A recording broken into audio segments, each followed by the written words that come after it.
All right, we're going to get started. Welcome to everyone today. Thank you to the media for joining. Thank you to everyone live on the LA Sparks Twitter account.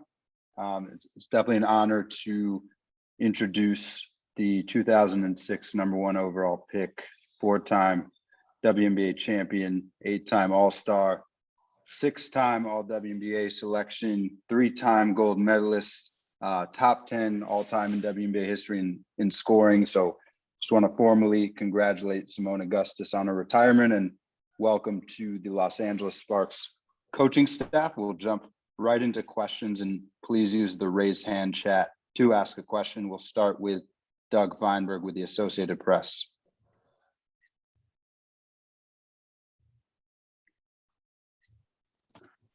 Hey, Moni, congrats on a great career. Thank you. Curious, I mean, obviously I've known you for a while and covered you for a while. Did you know this is time? Like, how did you know this was the year to switch to coaching instead of just playing another season? Your body tells you. I mean, it's been over the last few months. I know it's so unexpected that it happened the way it did, but as I was ramping up for training camp, I just remember having a session with my trainer. Was like, we're gonna do cardio so we can start getting you ready. And I'm like, all right, cool. And we walked in and he was like, you got 48 sprints today. And I was like, what? Like 48 sprints? And so my ego got me through the 48 sprints. But then when I got to my car, I couldn't even crank my car because I was just exhausted. I was just so tired. And my spirit was like, what are you doing? And so I constantly had that battle from that day until the day that I decided. But the last day was probably, 3 days before our first game. We had a great practice, training camp was well, the intensity, the competitiveness in practice. But for whatever reason, my mind and my body started to have this fight. My body was saying that it couldn't go anymore. And the aches, the pains, the discomfort that I was experiencing was a little bit too much to bear. And normally, as an athlete, you're able to that's the whole beauty of being an athlete. We're able to have our minds command our body and have us do amazing things, jump through the air, run really high, shoot the ball and do all these amazing things. And for once, my mind could not tell my body to do, what it wanted it to do. My body was like, yeah, I'll do it, but it's gonna hurt when it do it, or I'm not gonna run as fast and I'm not gonna jump as high. And so when that starts to happen, it really starts to tug on your heartstrings about where you're at with the game. And so being in training camp, 2 players popped in my head during the course of that time. And it was Nia Coffey and Bria Holmes. 2 players that have been around this league, they're trying to find a home. They work really hard. Nia really had a great training camp and Bria had a very solid training camp. She's a mother.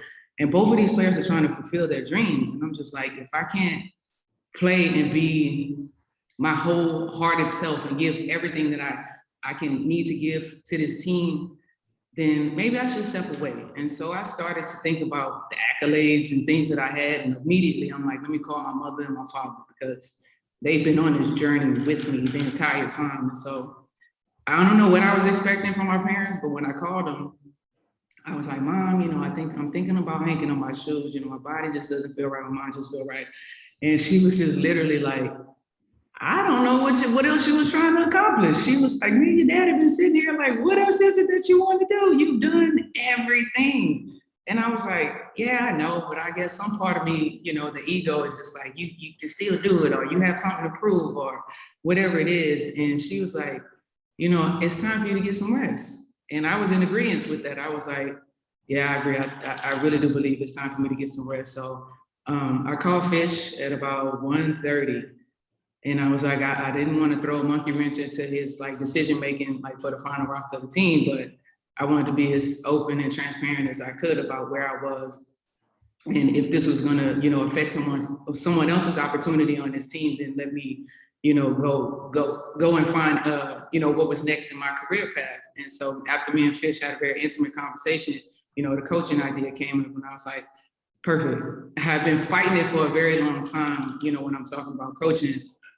This was spoken on my life about 5 or 6 years ago. Some random person that I've never met before, spoke coaching onto my life, randomly at a store. And I was just like, I don't even know what you're talking about. And from that point on, I've been hearing about coaching, throughout that time, from that time to now, like people were like, man, you could coach, you should coach. And the last time I heard anything about me being a coach was in my best friend's son's birthday party. A young man was on a pogo stick and he couldn't figure out how to get on the pogo stick and jump and do or whatever. And so I was like literally telling him how to adjust and do certain things, basically coaching him. And after he figured it out and he started pogoing all around the yard, my friend walked up to me and was like, when are you gonna stop playing and just start coaching? And I was like, I don't know what you're talking about. She was like, look at what just happened.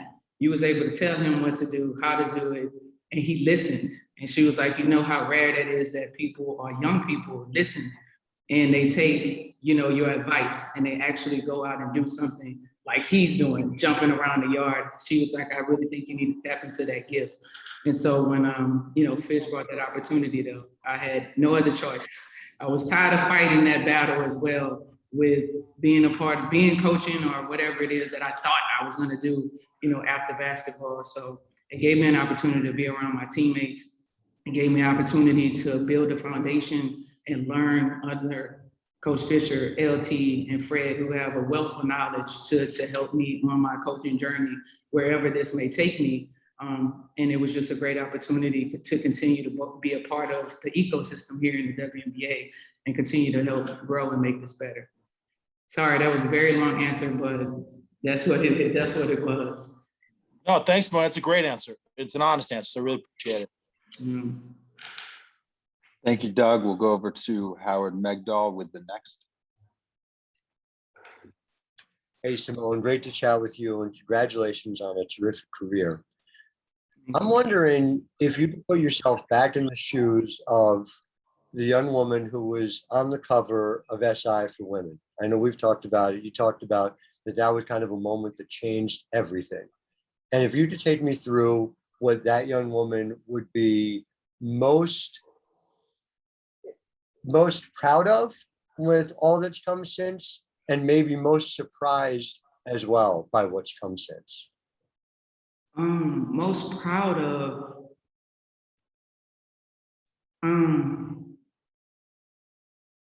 I would say that the impact that I've had on people, because I was the big fish in a small pond coming from Louisiana. Like I was, that player. And then as I grew, as my game grew, as I became more visible on every level, the impact that I had on people, like, just getting all these DMs, people like, I picked up a basketball because of you. I did this. I was motivated to do that because of you. And I think that's like my proudest moment, being able to impact, I guess. Nipsey Hussle said it the best. The highest human act is to inspire. And so to be able to inspire whoever, whatever age group, whatever race, whatever, to do or do whatever it is that they're passionate about really touched me in a way that I didn't know it would. And what was the second part of your question, Howard? The thing that would most surprise you. What surprised me is, it's very hard to be on top and stay on top for a very long time. And I never doubted my abilities or my skills, but that was a long time, it was a very long time to be with a bullseye on your back. And I would always say, like, I had my fun in the sun, and that sun was like beaming hot. Like, it was beaming hot. I got sunburns from the sun that I was able to sit in for a while. And so just knowing that I was able to be the top player for a good majority of my career and be able to sustain that excellence throughout that time. Sure was, Seimone. Congratulations. Thank you. Thank you, Howard. We'll go to Cassandra Negley with Yahoo Sports.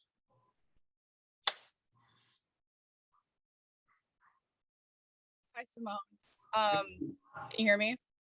Yeah, I hear you. Okay. You had kind of mentioned it earlier, how there are other players coming up and who are really battling for these spots. Can you speak more to how that went into it? And there are so few roster spots and you've been around for a long time. I couldn't hear the first part of your question. You said, repeat just that you had, here we go. You had mentioned that other players, are battling for these roster spots and you looked at them How much did that go into your decision to retire? Can you speak to that a little more with how few roster spots there are? Yeah, I mean, ultimately it was my decision, but I mean, I looked around and I'm like, we are very limited on spots. There's a lot of great talented players that got waived over the past week. There's a lot of players from overseas that you all know about or have never heard about that's waiting on an opportunity here. And so obviously as a player that's in our latter years of her career, you know, I'm looking around and I'm like I said, if I'm not able to give what I'm used to giving, then I have to allow someone else to carry this torch and live out their dreams. And it just so happened to be Nia and Bria because I assumed like we were going to be sharing minutes at the positions that we were playing. Like we literally were going to be sharing minutes. So I'm like, why should they have to cut minutes with me? And I'm sitting here having a tug of war battle with my mind and my body when they have two able bodies that can go out there that are young, that are fresh, that are trying to find a home here in LA, and they want to play and they can play at the highest level. It's time for me to walk away because I've seen, you know, everything I've needed to see. And like you said before, it's very limited spots. So as time goes on, hopefully we expand the league and maybe revisit some of the markets that we had prior to or open up new markets. But, you know, decisions like this will be made. Players will, as they get in their latter years, start to see that the league is now in good hands and we have great young talent that's ready to carry the torch and move forward. Ari Chambers with Bleacher Report. Hey, Simone. First of all, congratulations on everything. I think it's so dope. And you said that somebody spoke this on your life. So we know the players will learn so much from you, but what do you hope to gain from coaching? And why do you think that this was placed on your life? I don't know, you know, things happen. You on your path. Everybody is on their journey, and this is my path for whatever reason.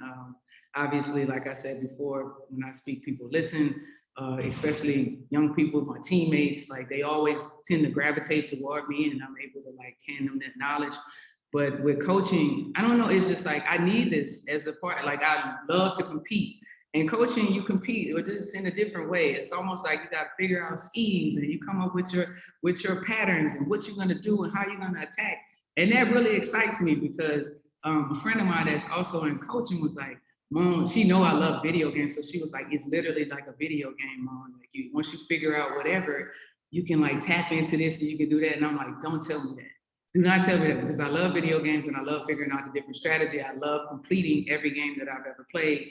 So it's like, now it's about to be fun because I get to sit down, like I said, with three brilliant minds and LT Fish and Fred and really get to figure out the strategy of the game and how you basically move certain pieces to the puzzle. Like you use one player, the matchups and this and that. And I don't know, I'm getting excited right now, but now I get to use those competitive juices in a different way and use some of the knowledge that I had as a player, you know, in those moments, like how to come off of cuts or screens or how to defend certain things, like giving them my eyes or my brain, like as for 15 years, like what I can like pass on when it comes to that as well. So this is about to be fun. We'll go over to Aria Schwartz with Winsider. Hey, Simone, congrats on the legendary career. And feel free to take as long as you want on this because we're here to hear you talk. So on a personal note, I just want to say that you're the reason I fell in love with the W and the reason that Winsider exists. So I want to tip my cap to you. But I want to take you back to your rookie season where you had one of the greatest rookie years of all time, holding a record that still exists. And honestly, no one's gotten even close to. How does that rank with some of your other career accomplishments? And then also if you could just talk to, I mean, so often WNBA players retire and it's almost like a ship in the night. What did it mean to you to see all of the WNBA players and media stand up and say, hey, we got to give Moan the roses she deserves? Man, you talking about somebody wasn't close. Asia was close. Had the Aces made it to the playoffs, she would have got me, I believe. I think that's how it would work. But yeah, Asia was probably the closest one. But I was very proud of that. Coming into the league at that time, obviously, you know, it was like heavy hitters. Diana, the Sparks, like all the players on the Sparks team, everybody gave me their best defender every night. And so that was like my welcome to the league. My first game in the league was against Lindsay Whalen when she played in the Connecticut Sun, and Margot Didak was on that team. So I had, up until that point, the biggest player that I played with was Sylvia, but Sylvia wasn't 7 feet tall like Margot. So I had to like practice using the rim to like, you know, help be another, like to block her from blocking my shot. So I would do reverse layups. I remember like practicing that so that I could get ready to play against someone her size. But the league at that time, just so many competitors around the league, it was very tough to deal with. I remember Detroit, like, because the Lynx weren't that good at that time, they wouldn't even warm up for our game, and that really would piss me off that they wouldn't warm up, and they still would beat us by like 20, 25. But I was like, man, if I'm gonna go out here, I'm gonna give them some buckets on the way out there. And I'm gonna give them a couple buckets. And I remember that year coming out to the wire, me and Kathy both had like amazing seasons. Neither one of us made it to the playoffs, but I ended up like chipping her out in points. And so I think that gave me the edge for Rookie of the Year. You know, with that. So that was amazing to see, and I'm glad that that record still stands. But I hope that, you know, someday soon, someday far, maybe my daughter will break it, come through and break that record. But as far as like, you know, the players, like I seen with Skylar Diggins, Don Stelly, Sydney Colson, I mean, everybody, if they weren't on Twitter, like Renee, I mean, if they weren't on Twitter, like expressing their love, or if they weren't on Instagram expressing their love, they was in my DMs. And it's no better feeling because, like I've said before, as an athlete, we just do, you know, and we never really get a chance to look at the accolades or the people that we affected, like who we played against or who we played with and what impact we had on them. And it's just amazing to see how I had some kind of influence over them, and they had fun. Like so many people talk about the fun times that we had, whether I remember that fun time or not, like, the fact that people were like, you know, I think Renee put like, I remember going to Mom House on Wednesday nights to watch Power. And I'm like, oh, we did do that. Like, it's so much stuff that happens in so little time that you can't even, you know, think about it until like now, when it's like all said and done and everybody's like celebrating and giving you your flowers. So it's amazing, you know, to experience this. Myron Metcalf for the ESPN. Seimone, I'm curious, you talked about the physical toll. I'm also curious about just the last year emotionally and how, if any way did that factor into kind of your final decision? The last year, oh man, I mean, obviously we all know what happened. But it took a toll. I think it took a toll on everybody. If you're speaking specifically about the bubble, or you're talking about my transition from Minnie to LA, like it was just, you know, tough in general, and it would get a stressful situation for anybody, and your body is affected by it. Everybody has a trigger, you know, in their body. Some people get headaches, massive migraine headaches when they're triggered too much by stress. And my body is mainly like, it swells and it hurts and it aches when it's stressed, you know what I mean? And it definitely could have. But I was thankful that I got through the bubble season. But as you know, it's very stressful. We were fighting for social justice the whole time. We were in a Senate fight while we were in there. We were in the bubble, and we're playing games every other day for what, 3 months, 4 months, 5 months, or whatever it was. Like, that really does take a mental and physical toll on you. Players that came in healthy didn't survive the bubble. Like, you've seen a lot of injuries throughout that time that we may or may not have been able to prevent, but you know, just physically and mentally, it was draining. But I felt like I had got the bubble out of my system, but you know, it might have still had a little residue in there as I approached the training for this particular season. Or it could have just been, like I said, our minds are very, very powerful, and I just thought that this is what I needed, but my body said otherwise, you know. Go over to Josh Doucette with WAFB TV. Hey, Seimone, how are you? I'm good, how are you? Doing great. Congratulations on, they all call you the GOAT here in Baton Rouge for sure, across the board. So congratulations on an amazing career. I just want, if I could, get your thoughts on LSU women's basketball and the big splash it's made by hiring Kim Mulkey, who used to be a rival of yours. And I just wanted your thoughts on that. And also, if I could, speaking to Tamika Johnson recently, she said that the former players, it was tough for them to watch after you guys went to 5 straight Final Fours and big crowds and everything, the program kind of go downhill. You've been very busy, obviously, but did you watch from afar, and did you have any disappointment with that? Of course, yeah. Well, I kept up with the Tigers, and it was very, disappointing at times. I mean, obviously, we all know the glory days and the amount of work that we put in. And even after we were gone, Sylvia Fowles did a great job. Her and the Lady Tigers during that time did a great job of, keeping that alive. And then it was like a major fall off, 8 or 10-year fall off, and it was just kind of disappointing to see.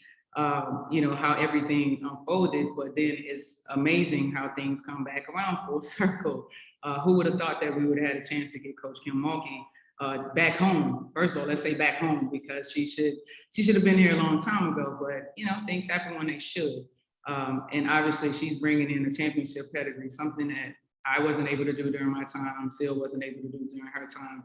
And now it's something to celebrate because we feel like, all right, we're back on track. We're going to be able to get the recruits that we need. We're going to be able to get the program back where it needs to be. And I think Coach Kim Mulkey understands the legacy, especially when we're speaking about Coach Gunter and the foundation that she started and built, with that program, which is why I went to LSU, seeing those teams and how tough they were, even if they weren't ranked, knowing that when it was packed to PMAC, as you know, Jock, we played the biggest teams. We played Georgia or Tennessee or whoever was some of the top teams, and we would pack the PMAC for like $2. And those games did not disappoint. And that was the biggest reason why I decided to go to LSU, because I wanted to be a part of that feisty crew of women. And we all know that Kim Mulkey is a firecracker. We have seen her teams, and to be able to, obviously be a part of that and see her, bring our program back to life is going to be fun. And I hope to, see everyone together. I think when she had her ceremony, everybody came like to see all of the alum and the Lady Tigers kind of come back and support her. We haven't had that in a while, so it was a beautiful thing to see.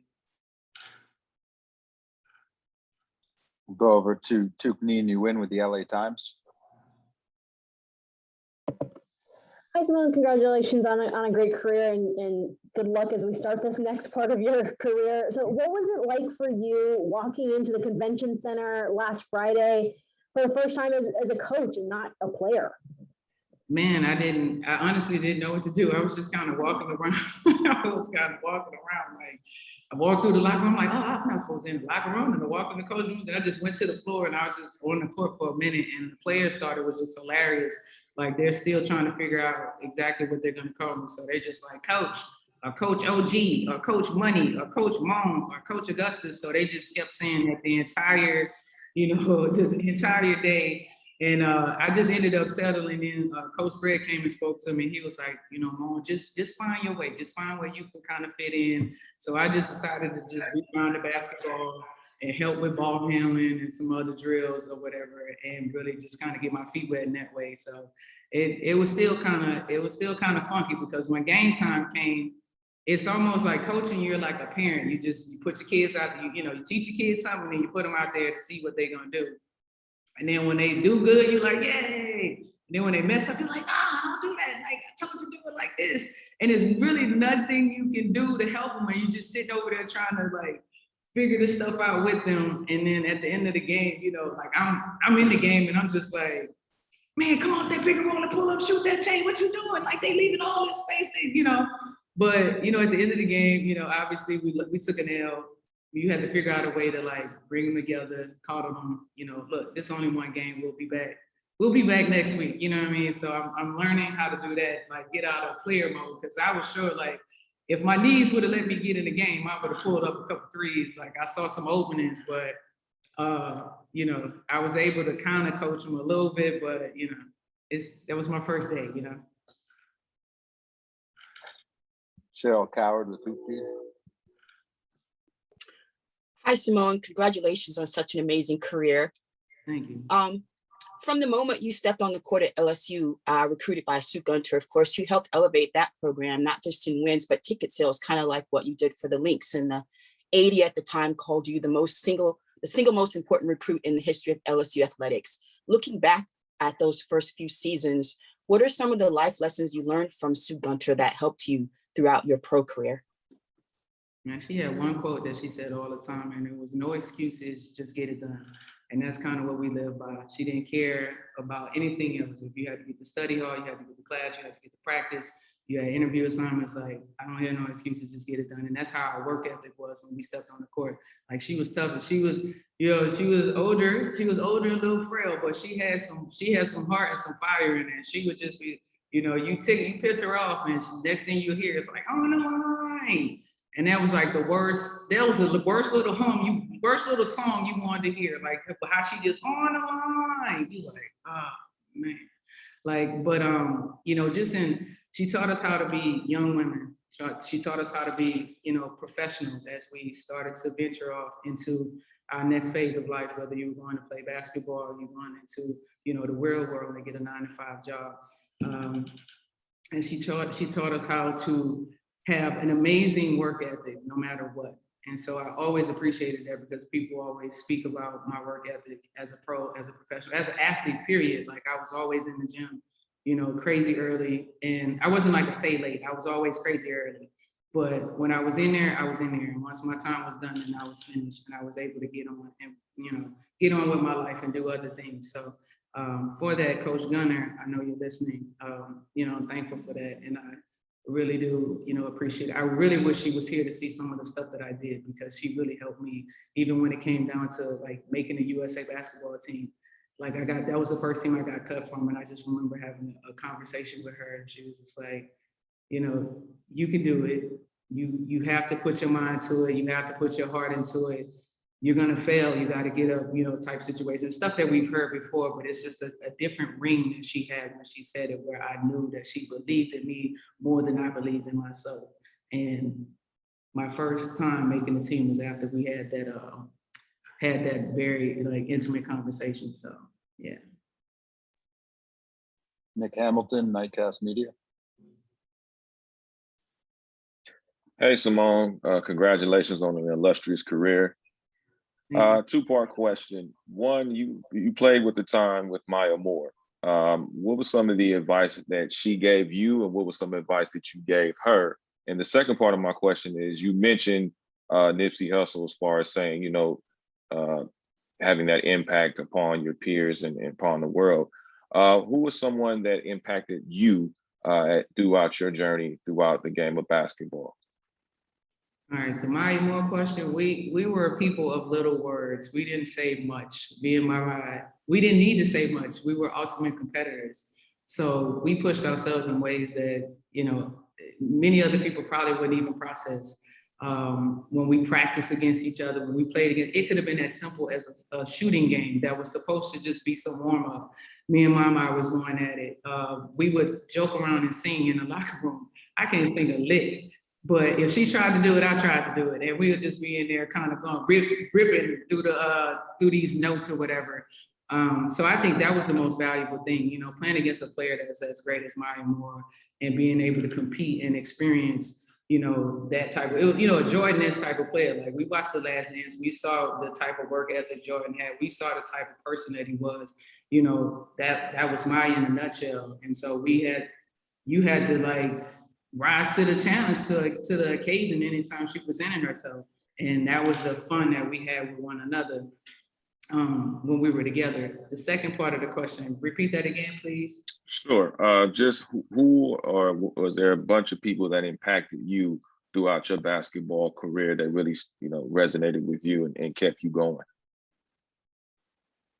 I can't give nobody else no credit but my parents, man. Like, my dad, my mom, they were the examples. They were the sacrifice. They were everything for me when it came to this. My dad put the ball in my hand. My dad went and figured out drills. We didn't have any money. He put all these lawn chairs and belts and all kind of stuff out there. Took my mom bowling ball glove that she's still pissed off about today to help me, form my shot. My mom even got in and helped me with competition. Took my mom for granted one day, didn't think she could hoop, and she beat me in hearts. I learned a lot from them, and not just on a basketball tip, but just about, sacrificing. Like, I got my first pair of shoes and my mom had a heart attack. And not knowing that my dad didn't even have a pair of shoes to go to work in, and he was like filling his shoes with newspaper. But I needed to have some shoes for ball, and they followed my dream. So that's why when it was like, oh, I'm making this decision, my parents have been on this journey with me since I was 5. Like I've been doing this since I was 5 years old, and they've been on this journey, enjoying it with me, fighting. I can remember my mom at biddy ball games, fighting with parents because I was dunking on their son, and she, like getting kicked out of gyms and all kind of stuff. So there was no other examples outside of them. They are my everything when it comes to what life, what basketball was going to be, We'll go to Bria Felician with the Black Sportswoman. Hello. So fellow Louisiana native, fellow LSU grad, and I've been getting a lot of texts, like a lot about like Baton Rouge's finest, you need a parade, you need a gym named after you and all of that. And I've been wondering, like, what has the reaction been like for you from home? And how has this journey, like, to a Hall of Fame career been different or similar to what you expected when you were graduating from Capital? Man, home has been crazy. Everybody has been like, this the legend, this the GOAT. Like, especially, I think obviously people back at home connect with me more because they followed me since like middle school. And so they saw, like, people back at home could tell my story better than I could tell myself. Like, they remember seeing me on bikes, riding around with my dad, playing at different gyms and different courts and doing different things and all of that. And so they felt connected. And the way that I brought people together, like my game brought people together from all walks of life. Like, I didn't live in the burbs. I lived in, what we consider the hood. And you had people that probably would ride past there and lock their doors, actually stopping to come and see, who is that little girl that's hooping on these boys? And it just created this whole, like, movement where people enjoyed being a part of this community that was supporting this young lady that they saw had so much promise. So the parties, when they already talking about building this big party, and to be honest, all I really want to do is like ride my old schools.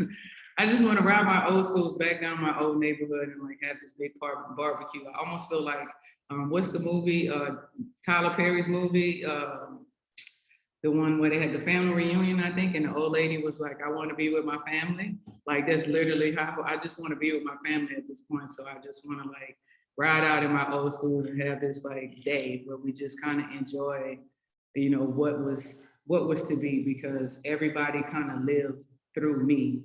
And I'm thankful that I'm there. Like, I'm there one, they can be like, yo, like, she did it. When I go home, that's how they, like, I see people whispering to their kids, like, she played that ball,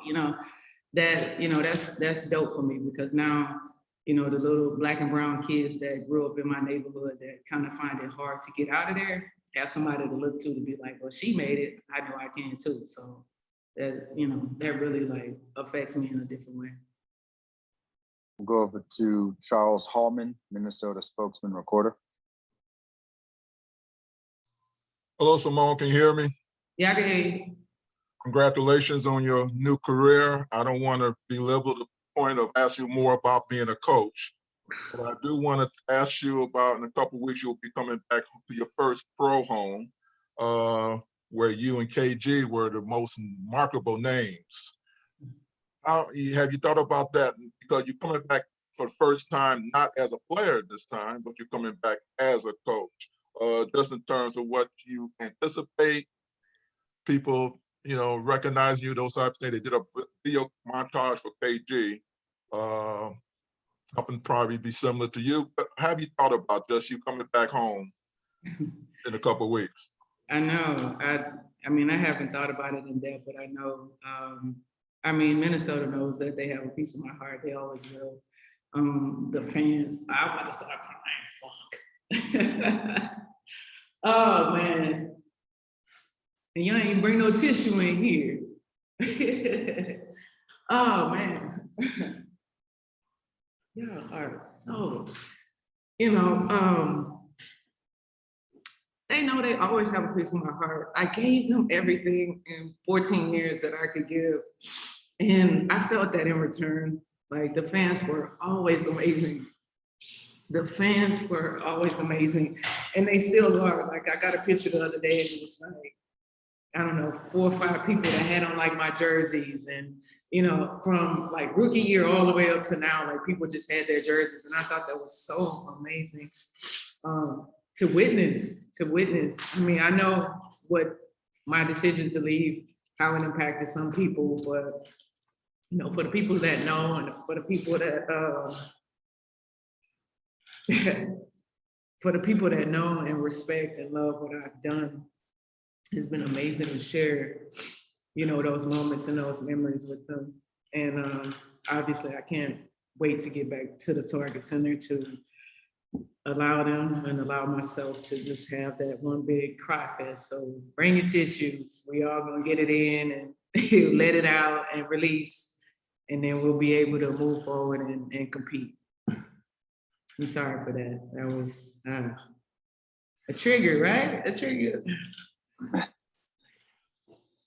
Go to William Weathers, Tiger Rag Magazine. Congrats, Moan. How you doing? I'm good. How are you? Good. I was going to ask you about Coach Gunter and your dad a little bit, but you've already kind of made eloquent points on that. So I'm going to kind of go back to your timetable. You know, your typical calendar, when you turn the calendar to this, you know, your 2021, you're preparing with the intention of playing this game. What did you know? You put yourself through a certain routine, I'm sure, as you know, you kind of get ready for training camp. I mean, you came here with. I just want to go back to your intent, like when you came with the intention of playing, right? And then just things, you kind of just took a step back and changed your mind. Yeah, no, I came in with the intentions of playing. Like I said, my mind did at least, and then my body said, "Here, take some of these aches and pains, take some of this discomfort with you." And it didn't feel good after that. Like my body never really felt whole again, you know, and it almost kind of made me fearful of going out there because I don't want to hurt myself, you know, trying to push my body beyond its limits. But I was able to do, like, everybody training camp was like, "Oh, you was hooping like Davy Moan." Like they saw something.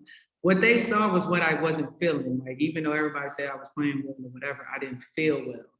And I didn't want to risk injuring myself. I didn't want to risk affecting this team in any way because we see that we have an amazing team and we're going to do great things. But I just couldn't will myself. I couldn't will my mind or my body to just go the way it used to. And with that, you just have to pump the brakes. I mean, we've all experienced that. I'm quite sure normal people that go work out and you're like, "Oh yeah, I'm gonna do an extra mile," and then that next day, your body aching, your hamstrings tight, and you know, this time my hamstrings wouldn't loosen up.